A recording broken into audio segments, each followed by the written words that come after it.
WhatsApp student, welcome back to the channel.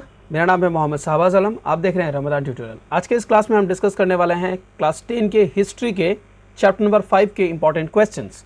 Long answer total 7 questions के साथ आज के वीडियो में मैं मिलूंगा और इन 7 क्वेश्चन का आंसर आपसे डिस्कस करूंगा। टोटल 7 नहीं, टोटल 3 क्वेश्चन का आंसर डिस्कस किया जाएगा और 4 आप लोगों के लिए होमवर्क होगा।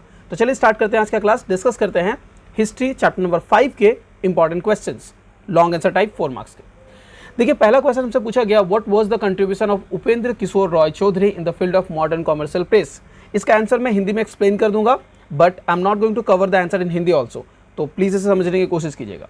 क्वेश्चन में ये कहा जा रहा है कि उपेंद्र किशोर रॉय चौधरी का ये जो कॉमर्शियल प्रेस बन के आया था मॉडर्न इंडिया का, इसके बारे में क्वेश्चन पूछा जा रहा है कि उनका क्या कंट्रीब्यूशन है इस फील्ड में। आप लोगों को जानकारी के लिए बता दूं, टोटल ये जो हमारा मॉडर्न कॉमर्शियल प्रेस आप लोगों को दिख रहा है, इसे स्टैब्लिश करना, या इसे स्टैब्लिश करना गलत वर्ड होगा, मतलब इसे पूरी तरीके से डेवलप करने का जो पूरा श्रेय है वो उपेंद्र किशोर रॉय चौधरी को ही जाता है। क्यों, कैसे, क्या बातें थी, चलिए जानते हैं सब कुछ एक एक करके अपने इस क्वेश्चन के आंसर में। देखिए, आंसर स्टार्ट करने से पहले मैं सबसे पहले आपको बताना चाहूँगा कि इसका आंसर मैंने आपको स्क्रीन पर दे दिया है। आप यहाँ से इस आंसर को पढ़ सकते हैं और मैं आपको एक्सप्लेन करता हुआ चल रहा हूँ। Upendra Kishore Roy Chowdhury was the pioneer of the printing industry. Was a pioneer of the printing industry. In the field of publishing, he is remembered in India and abroad for the new method of development for printing both black and white and color photographs with great accuracy and details. क्या आप लोगों ने जाना? उपेंद्र किशोर रॉय चौधरी, जिनको हम लोग Pioneer of printing industry कहते हैं, क्यों ऐसा कहते हैं? देखिए, पहले लाइन में ही बहुत इंपॉर्टेंट चीज़ें लिख दी गई है कि इस फील्ड में, मतलब इस फील्ड में उन्हें सिर्फ इंडिया में नहीं बल्कि इंडिया के बाहर भी जाना जाता है। इंडिया के बाहर भी उनको इसलिए जाना जाता है क्योंकि ब्लैक एंड वाइट और कलर प्रिंटिंग, जो फोटोग्राफ्स की प्रिंटिंग है, उसमें जितनी एक्यूरेसी और डिटेल्स की ज़रूरत थी, इतने डिटेल्ड इन्फॉर्मेशन, मतलब इतने डिटेल में एक्यूरेसी लेके आना, वो टेक्निक डेवलप करने वाले उपेंद्र किशोर रॉय चौधरी थे। तो एक्चुअली उपेंद्र किशोर रॉय चौधरी को ऐसे ही हम लोग पायनियर ऑफ इंडस्ट्री नहीं कहते, पायनियर ऑफ प्रिंटिंग इंडस्ट्री नहीं कहते हैं। आपने फैक्ट्स भी जाने कि उन्हें क्यों कहा जाता है। अब आप एक चीज़ नोटिस कीजिएगा, इवन कि ये आंसर काफ़ी छोटा है, इट्स फुल ऑफ इन्फॉर्मेशंस, और अगर आप चाहें तो इस इन्फॉर्मेशंस को अपने हिसाब से 4 मार्क्स से 8 मार्क्स में भी कन्वर्ट कर सकते हैं। जब आपको जहाँ जैसी ज़रूरत पड़ेगी उसके हिसाब से आप एक्ट कर सकते हैं। आप इस आंसर को देख रहे हैं, चलिए आगे बढ़ते हैं। इसके पहले ही लाइन में मैंने कुछ ऐसे इन्फॉर्मेशन दिया है जिसकी वजह से जो टीचर इस आंसर को पढ़ेगा वो समझ जाएगा कि ओके, बच्चों को इस फील्ड के बारे में, इस क्वेश्चन के आंसर के बारे में बहुत कुछ पता है। आगे बढ़ते हैं। He was the main brain behind the method of half tone block making. तो आप यहाँ पे देख पा रहे हैं कि हाफ टोन ब्लॉक मेकिंग ये एक टेक्निकल चीज़ है, प्रिंटिंग से जुड़ा हुआ है, आपको ये जानने की जरूरत नहीं है। इसके पीछे का जो मेन ब्रेन है, मतलब इसे डेवलप करने वाले हमारे उपेंद्र किशोर रॉय चौधरी है। He invented several techniques related to half tone block making. तो इसके लिए उन्होंने बहुत सारे टेक्निक्स डेवलप किए, of which the several adjusting machines deserves special mention। ठीक है, अब यहाँ पर स्क्रीन एडजस्टिंग मशीन जो है ना, इसको, मतलब ये जो टेक्निक है इसका एक पार्ट है, मतलब जो उन्होंने टेक्निक डेवलप किए थे उसमें से एक टेक्निक है ये जो उन्होंने डेवलप किया था। अब इसके पीछे के बिहाइंड कुछ चीज़ों को जानते हैं। when he saw that one of his blocks of the books छोटोदेर Ramayan, so it was a book, ये उनका लिखा हुआ एक बुक था, और ही नोटिस्ड कि इस बुक में wood cut line were of poor quality. तो इसमें जो इसकी जो टोटल आउटकम क्वालिटी थी वो ये बहुत ही पुअर थी। He decided to import books. तब इन्होंने कुछ बुक्स इंपोर्ट करवाए पढ़ने के लिए, जानने के लिए। Chemicals and equipment from Britain to learn the procedure of block making. तब इन्होंने क्या किया, ये जो हाफ टोन ब्लॉक मेकिंग है इसे डेवलप करने के लिए इन्होंने कुछ बुक्स मंगवाए, कुछ केमिकल्स, कुछ इक्विपमेंट्स मंगवाए, और इन्होंने इसकी स्टडी स्टार्ट की। His article about block making were published in the Penrose annual volume published from Britain. तो अब देखिए, इन्होंने इस फील्ड में इतना काम किया और इतना डेवलपमेंट किया कि इनके डेवलपमेंट के बाद ब्रिटेन में जो आर्टिकल्स पब्लिश होते थे वहाँ के पेनरोज एनुअल वॉल्यूम में इनका जो आर्टिकल था वो पब्लिश किया गया। After fully grasping the art, मतलब जब उन्होंने पूरी तरीके से, ओके यहाँ पर मैंने एक लाइन मिस कर दी। After successful learning the art he set up a business of block making. तो इसके बाद उन्होंने क्या किया, जब उन्होंने देखा कि इस चीज़ को, इस पूरे फील्ड को इन्होंने अच्छे से समझा है, जाना है, इन्होंने इस पर एक बिजनेस स्टार्ट किया। After fully grasping the art he decided to start a publishing house of his own. तो उन्होंने इसके बाद अपना पब्लिशिंग हाउस ओपन करने का प्लान किया था। He went on publishing books, but initially he did not have any printing machine of his own. तो इस टाइम पे उनके पास अपना कोई मशीन नहीं था पब्लिश करने के लिए. He had his books printed in other printing presses. In 1930, he started one of his best publishing house at Gharpar in the North Calcutta, और इसी को उन्होंने नाम दिया U and Roy Sons. U and Roy Sons पे बहुत सारे ऑब्जेक्टिव क्वेश्चंस आते हैं, तो इसे पब्लिश करने वाले, इसे स्टैब्लिश करने वाले थे हमारे उपेंद्र किशोर रॉय चौधरी. इसके बाद आगे बढ़ते ही quickly earned recognition in India and abroad, जो हम लोगों ने पहले ही पढ़ा, for the new method, and he developed the printing both black and white colour photographs with great accuracy, जो हम लोगों ने पहले पढ़ा. ही इज तितुनीर बोई, okay, it's a name of a book, is a classical still loved and released in most Bengali homes. तो आज भी इसे प्यार और सम्मान मिलता है बंगाली हाउसेस में. ये बुक बहुत ही पॉपुलर है. अगर आप किसी भी बंगाली से बात करेंगे तो उनके बुक घर पे ये बुक मिलने के चांसेस बहुत हाई है, या फिर वो एटलीस्ट इस बुक के बारे में जानते होंगे. He did the illustration of most of his books himself. Upendra Kishore Roy Chaudhary was also a writer, painter, violin player, composer and entrepreneur. Entrepreneur क्या होता है? आज के टाइम पे ये वर्ड काफ़ी पॉपुलर है. इंटरप्रेन्योर का मतलब होता है किसी भी एक नए फील्ड के में खुद को ट्राई करना और उस फील्ड में खुद को इस्टेब्लिश करना, या फिर कह सकते हैं कि उस फील्ड को इस्टेब्लिश करने के पीछे the first person you are, then you will called an entrepreneur. तो ये था हमारा फर्स्ट क्वेश्चन. मैंने आपको कहा था कि मैं टोटल 7 क्वेश्चन का आंसर दूंगा. कल मुझे कुछ बच्चे ने रिक्वेस्ट किया था कि सर आप जो क्वेश्चन का आंसर प्रोवाइड कर रहे हैं, उनके आंसर्स भी प्रोवाइड कीजिए, अगर हो सकता है उनका एक्सप्लेनेशन भी प्रोवाइड करें, और साथ ही साथ कहा था कि वीडियो का लेंथ थोड़ा लंबा करें. मैं वीडियो के लेंथ लंबा करने से ज़्यादा जरूरी समझता हूँ आंसर के एक्सप्लेनेशन में. मैं हिस्ट्री में हमारे पास 5 चैप्टर्स है और उनमें से जो बड़े क्वेश्चंस हैं वो बहुत कम है, तो मैं कुछ बड़े क्वेश्चन के आंसर का एक्सप्लेनेशन आपको देना चाहता हूँ. आज के इस वीडियो में मैं 3 आंसर्स आपको प्रोवाइड करूँगा, जिसमें से एक कंप्लीट हो गया है. सेकंड क्वेश्चन की तरफ बढ़ते हैं. सेकंड क्वेश्चन आप देख सकते हैं स्क्रीन पर आ चुका है. Explain the importance of Indian association in the development of science. Indian association का आपने नाम सुना है, बोल रहा है डेवलपमेंट ऑफ साइंस में इसका क्या इंपॉर्टेंस था, बताइए. विज्ञान के विकास के क्षेत्र में इंडियन एसोसिएशन का क्या महत्व था, स्पष्ट करें. इस क्वेश्चन का आंसर हम लोग जानेंगे, लेकिन इससे पहले इंडियन एसोसिएशन के बारे में कुछ चीज़ें जान लेते हैं. इंडियन एसोसिएशन किसने स्टैब्लिश किया था, चलिए जान लेते हैं. आंसर्स को पढ़ना स्टार्ट करते हैं. The Indian association for the continuation of science establish in 1867 by Mahendra Lal Sarkar, इन्होंने स्टैब्लिश किया. It is one of the India's leading scientific institution.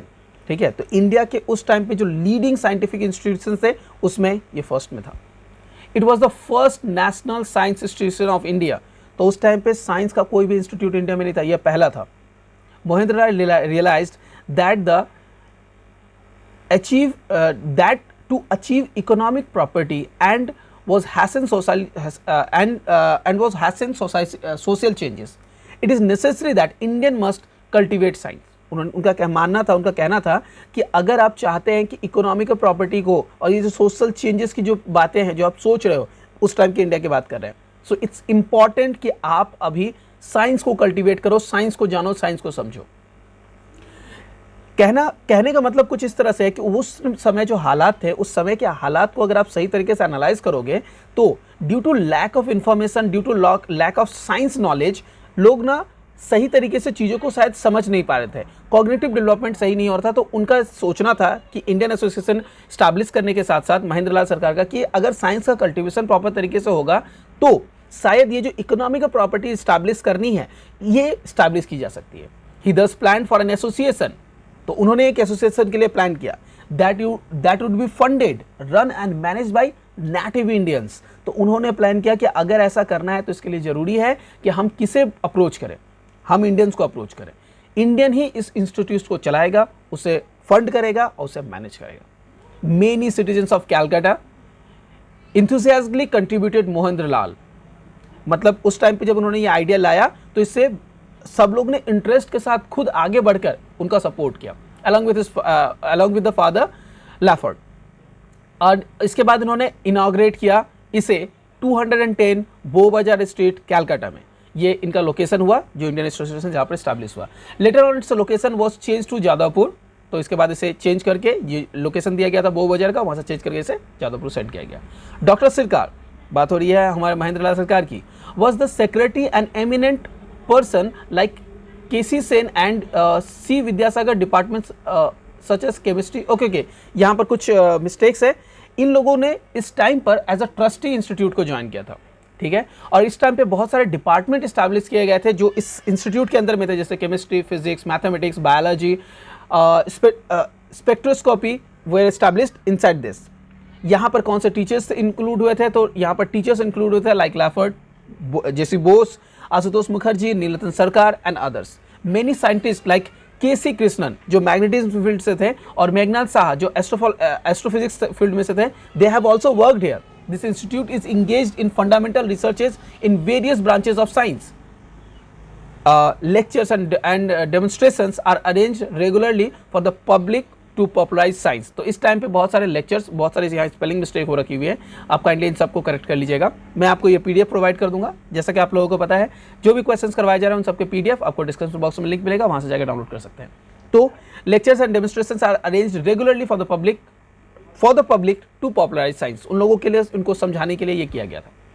आपको याद होगा सीवी रमन की बात, तो सीवी रमन ने भी जो अपना एक्सपेरिमेंट किया था वो इसी इंस्टीट्यूट में किया था।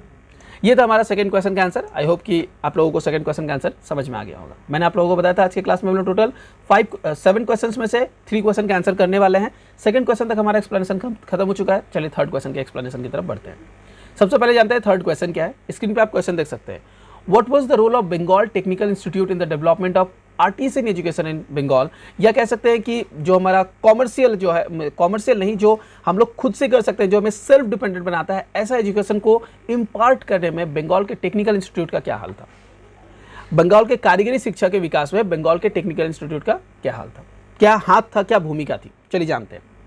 तो इसे मैं स्टार्ट करने से पहले मैं सबसे पहले ये बता देता हूँ कि बंगाल टेक्निकल इंस्टीट्यूट क्या थी। तो ये जो बंगाल टेक्निकल इंस्टीट्यूट थी, ये दरअसल जब इंडिया में स्वदेशी मूवमेंट स्टार्ट हुआ कि इंडिया का, बंगाल का पार्टीशन ना किया जाए, तब इसका एस्टैब्लिशमेंट हुआ था। चलिए जानते हैं इस पूरे आंसर को। Bengal technical institute was established by Taraknath Palit in Calcutta in 1905 when Swadeshi movement started against the partition of Bengal. Its contribution towards spread of technical education are as follows. तो उन्होंने क्या क्या कंट्रीब्यूशंस किए थे, मैं 4 फील्ड के बारे में डिस्कस करूंगा, एक एक करके चारों को बताता हूं। पहला, initiative for the national education. क्या है इसमें? During the Swadeshi movement an attempt was made to establish a national system of education as an alternative for education system of British government. अब इस लाइन को मैं आपको समझाने से पहले आपको लास्ट चैप्टर के बारे में बताना चाहता हूं। आप लोगों ने अपने लास्ट चैप्टर में पढ़ा था कि जो टोटल सिस्टम है ना, 2 एजुकेशन सिस्टम के लिए बातें की जा रही थी। एक जगह पे बात हो रही थी कि इंडियन एजुकेशन सिस्टम को फोर्स किया जाए, उसे इम्प्रूव किया जाए, दूसरी तरफ इस्टेब्लिश किया जाए, और दूसरी तरफ बात हो रही थी कि ब्रिटिश गवर्नमेंट का जो एजुकेशन सिस्टम है, ब्रिटिश अपने एजुकेशन सिस्टम को लाना चाहती थी। इसके पीछे कुछ अपने उनके मोटिव्स भी थे, क्योंकि अगर वो अपने सिस्टम में सबको पढ़ा के रखेगी तो अपने काम निकालने में इनका वो इस्तेमाल कर सकती है, और वो हमें गुलामों की तरह इस्तेमाल कर ही रही थी। तो इसलिए ब्रिटिश अपने सिस्टम को लाना चाहती थी और बस उतना ही एजुकेशन वो हम लोगों तक पहुँचाना चाहती थी। और इस टाइम पे इंडियन सिस्टम के लिए भी हम लोगों को जानना था। तो इस टाइम पे जो स्वदेशी मूवमेंट हुआ, it was an attempt to made and establish a national system of education. ठीक है, इंडियन सिस्टम को एस्टैब्लिश करने की कोशिश की गई थी instead of British government.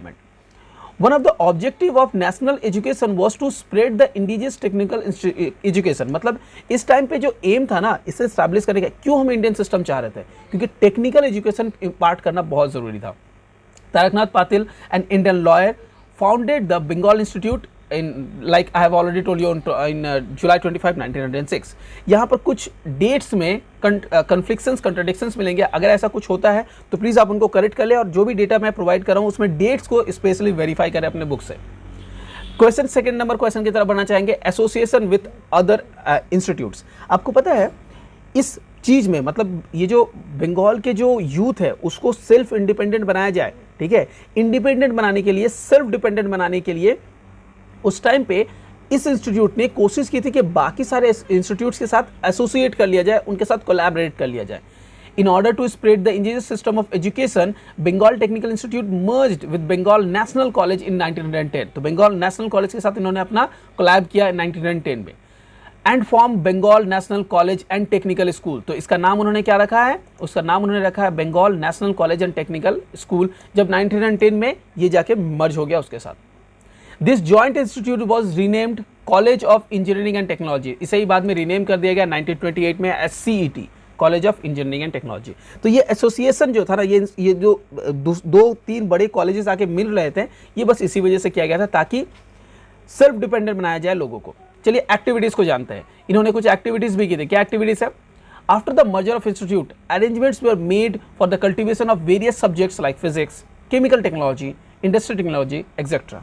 Beside the discipline of humanities, humanities मतलब जिसे हम लोग आर्ट्स समझते हैं, आर्ट्स के सब्जेक्ट के स्टडी के साथ साथ बहुत इंपॉर्टेंट थी कि आप साइंस के इन सब्जेक्ट्स को भी समझें, एंड टेक्निकल एजुकेशन में तो ये बहुत इंपॉर्टेंट है। As a result several educated Bengali youths could receive technical education and become self dependent। तो एज अ रिजल्ट ये होना ही था और यही हुआ हमारे उस टाइम पे बंगाली यूथ्स के साथ। जर्नल्स में जानते हैं कि उन्होंने कितने जर्नल्स पब्लिश किए थे और क्या था। The students of the college of engineering and technology published a journal named tech, बहुत पॉपुलर है आज के टाइम पे। They dedicated the first edition of this journal to those who had dreamed of national education during the age of स्वदेशी movement, और इन्होंने पूरा इसे डेडिकेट किया। मैंने आपको बोला था कि आज मैं आप लोगों को 7 क्वेश्चंस का टोटल करवाऊंगा, जिसमें से 3 क्वेश्चन का आंसर मैं आपको प्रोवाइड करूंगा। तो ये 3 आंसर्स हो चुके हैं। तो रिमेनिंग 4 क्वेश्चन जिनको आपको घर पे प्रिपेयर करना है, जो इस चैप्टर के इंपॉर्टेंट क्वेश्चंस में है, वो है आपके स्क्रीन पे ये रहे। Question number 4, what is the role of national council of education in spread of science? National council of education का नाम आपने सुना है। साइंस के स्प्रेड करने में इसके क्या रोल रहा है, क्या भूमिका रहा है? Second question, 5th number question, describe the role of press and books in development of nationality. Nationality को डेवलप करने में प्रेस और बुक्स की क्या भूमिका रही है?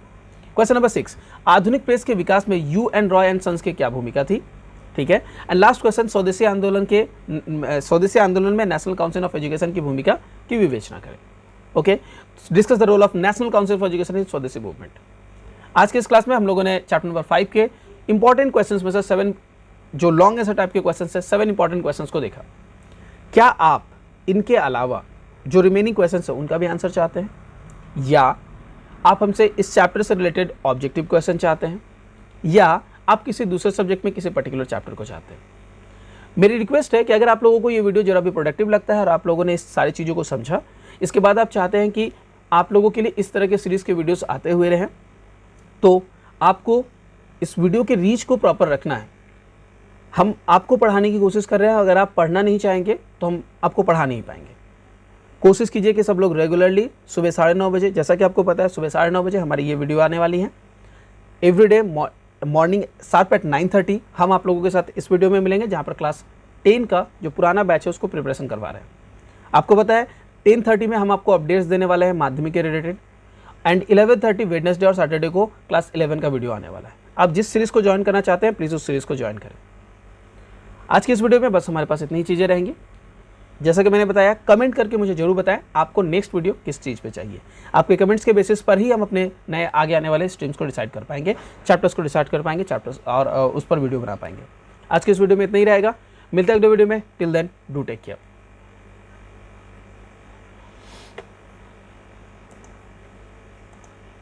Recording stopped.